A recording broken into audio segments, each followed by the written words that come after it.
some of the bad ideas in the church, and it's a critical issue, obviously, right now at this time in history.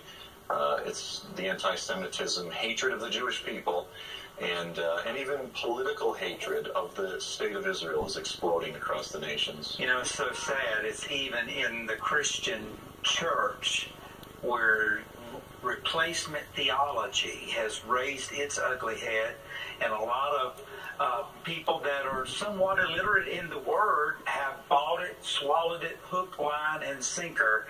What is replacement theology, first of all? And secondly, why is it so dangerous? Sure. Well, replacement theology is very simple. It's the idea that the church is the new and true Israel. So essentially what's taught is that in 70 A.D., when Israel fell, when Jerusalem was destroyed, when the Romans came in, that what God was doing in that event was transferring his former calling and election and blessing on this corporate people, this family, this nation called Israel. And he was transferring that to a new body of people that we call the church. And so that's basically the idea. Now, those that embrace replacement theology, another term is supersessionism, the idea that we've superseded Israel, they hate it when you use that term. They say, oh, we don't ascribe to replacement theology. They often use the term inclusion theology or fulfillment theology. It's sort of like some of the super liberal, political liberals will say, I'm not liberal, I'm progressive. You know, they're always trying to hide what they really are. But the fact of the matter is that whether it's inclusion, fulfillment theology, it is supersessionism. If we teach that we are the new and true Israel, then by virtue, the old Israel has ceased to be. And that's not just a wrong doctrine, it's evil. It's very dangerous for sure.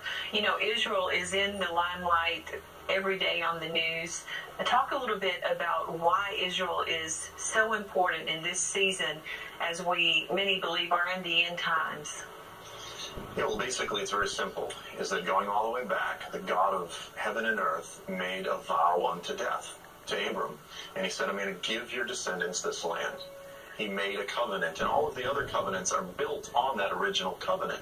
So the new covenant, you know, Jesus dying on the cross for us, this is in order that we can receive his Spirit so that we can live holy and inherit the promises. So everything's built on the Abrahamic covenant. God made an everlasting covenant, and very simply stated, Satan is engaged in a full-blown war of resistance against God's covenant promises, because in the end he's going to redeem people from every tongue, tribe, people, and nation across the Middle East. I was so excited that Samia was on. The Lord's doing amazing things across the Islamic world, and they are reading the Old Testament, and they're falling in love with the Jewish people, and they're praying for Israel. This is the work of God, so I want to be part of it. So when a Jew rules the world, what Jew is that? Well, it's no one from the Bilderbergers, just to be clear.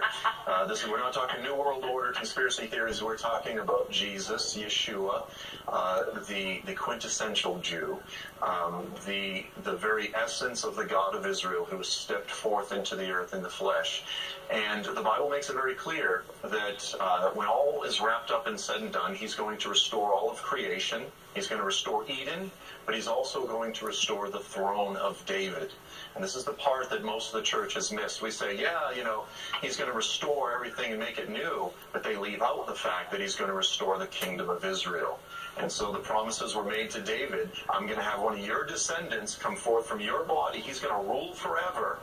And then Gabriel says to Mary, this is the son of David. I'm going to give him the throne of his father David. And when Pilate came to Jesus and said, are you the king of the Jews?